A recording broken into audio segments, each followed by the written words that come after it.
happening, guys? Well, today, Mr. Hermit D. Vlog and I are out in St. George, Utah, hanging out with Mr. Everride on some beautiful St. George trails. And today we wanted to talk about, well, this is actually a video idea I stole from Hermit, let's just be honest. You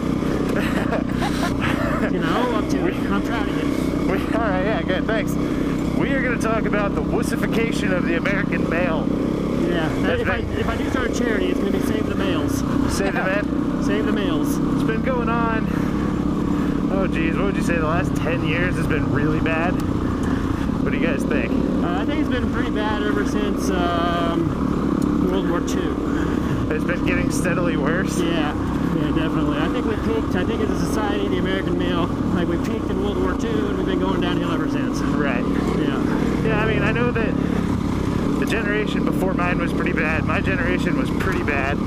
But the generations after mine, oh Lord. Like, what generation is that? The millennials?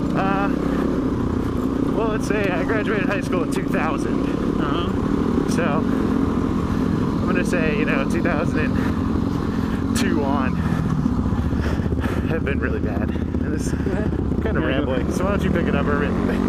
Oh, is this ever gonna be? You're gonna start a topic and then you're just gonna dump it on me? Yeah, I'm just gonna dump it on you. Okay, good way to go. So, I failed. The real problem is, you know, there's so many generations that just start things and then don't finish them and follow through. So it's eating away at our society. Right.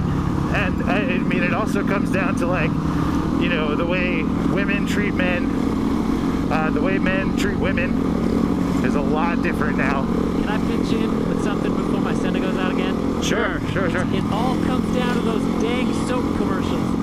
Soap commercials. Soap commercials? You know all the commercials that they run during soap operas that make men look totally idiotic? Yeah. It's like, yeah, a man is just a clueless oaf. Right, you know? right. A man can't be a father, a man can't cook food. Right. No, you guys are wrong. You guys are wrong. Why are we wrong? We do it to ourselves. It's all our fault. Okay. How do you figure? Because we glorify the wrong people. Like we said, like our movies, we glorify like people who like push buttons for a living, and like, you know, like every movie now like some bad thing happens, and then some little nerd comes along and types some things on a computer, and then oh, the day is saved. And, you know, like when I was a kid, like they made movies about truck drivers, you know, and boxers, and like, you know, like blue collar guys, you know, guys that worked hard, and like that was what the story about was, like, just work hard and you'll prevail. And now it's like, hey, if you're just a nerd, everything will be okay. Right. So, well, I mean, it's also come from that there are absolutely no consequences for anything anymore. yeah.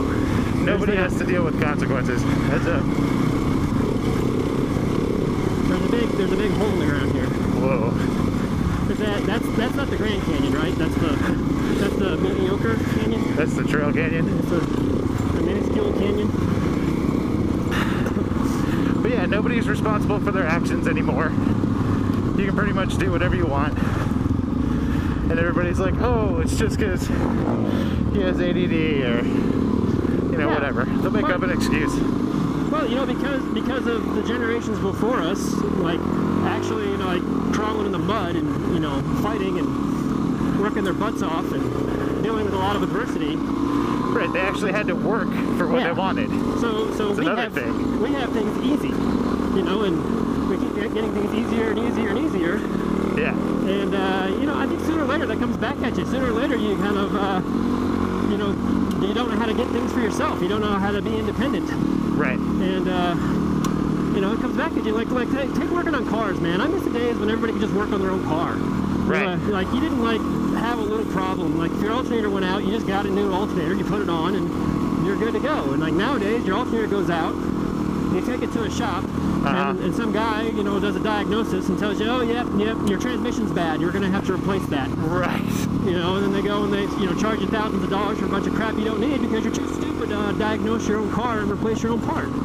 Right. You know, and like that's how I think it comes back at us. So I think we're doing it to ourselves. I think, you know, know, the American male needs to kind of step up and say, hey, you know, like we need to embrace some of the things that we're losing, you know, like being able to work on our own motorcycles, work on our own cars, being able to grow our own food, being able to like raise our own animals and eat them. Like we need to get back to some of that stuff, man. Well, it comes down to a lot of things that I think the three of us agree on politically as well, is we don't need the government handing us all this stuff. We need to go back to the days of being self-subsistent. Yeah. You know, and if, you know, say the trucks can't get to the grocery store, how many people are going to die, you know, just because they don't know how to hunt for their own food or cook, period, you know? And I'm a victim of that. I don't cook. Miss Stacy cooks everything. That's why I've got my nice little CDS belly going on. Yeah. But I definitely think I could hunt and build a shelter and survive because I did all those things as a kid. Yeah, I mean, I'm not even worried about like the zombie apocalypse. I'm just worried about like not being taken advantage of by not just government but corporations or anybody else. You know, I think we're like, we don't have the value of being self-sufficient that we used to. Right. And we're just a bunch of soft little button-pushing wussies nowadays. Right. Oh, definitely. Yeah. That's all I do all day is push buttons. And, yeah, I know. So you remember George Jetson? That was a joke. Like the George Jetson cartoon, he'd come home from work and he's like, oh, I'm so tired. My finger's so tired from pushing buttons, Jane. I can't do anything tonight. I need to rest, right? Right. That was a joke. And look, now it's real. Right, now it's real. Now we actually come home from pushing buttons all day and we're like, oh man, I'm exhausted.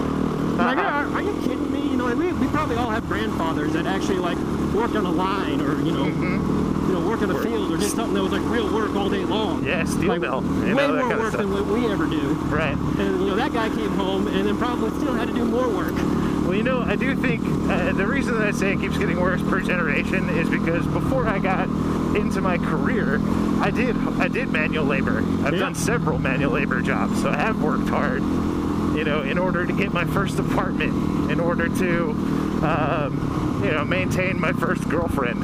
Yeah. I worked hard for those things. That's hardcore, man. Having to work to maintain a girlfriend. Yeah, well, I mean, girls are expensive. They are expensive. You don't know that. You're watching the wrong channel. That's right. Here's an example. Like nowadays, if a kid's like really good at something, like say they're like really good at, I don't know, Minecraft, right? Yeah. Yeah. Their parents will sit there and praise them. It's like, oh, you're so good at that, right? Mm-hmm. That's the wrong thing to do. You should praise your kids for working hard, right? You know, if the kid's not good at something, but they do it anyways, that's when you praise them, you know? If they happen to be really good at music or really good at math or really good at reading, like, you gotta praise them a little bit because, you know, you only get so many opportunities to build their confidence. Right. But the real thing to praise a kid for is hard work, and I don't think we do that enough anymore. Yeah, no, I agree with you there. I think that too many achievements and too many honors are given away. You know, that whole everyone gets a trophy is a load of crap. Right. And I mean that in the harshest way possible. Yeah. Not everybody gets a trophy, and when you get to the real world, you are going to get punched in the face with that. Yep. And that's why I think a lot of these people are now acting out in such extreme, crazy, violent ways more than they did in the past. Is because they're not prepared as a child to be able to handle reality and what it actually has to offer. Yeah. You know, people get so overly disappointed that they just go nuts.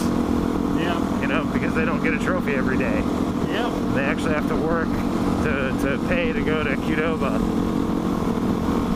Yeah, well, you know, history's full of societies kind of going through that cycle where, like, a generation will get more and more fat and soft, and then sooner or later, you know, it comes back at them. Typically, it ends up there becomes a lower class that doesn't have the advantage. Right. The lower class finally gets the numbers they need and basically blows away the upper class. It'll happen to us too. I'm okay with it. Yeah. Well, I think we'll probably cut that one there. Tyler just realized that his camera wasn't on, but I think we can still get a good video out of that. Oh, can I say one more thing before you go? Oh yeah, I told you you could say whatever you wanted in this one. All right, you ready? Yeah. Get off my lawn! You damn punks! All right, guys, we'll catch you later. Peace.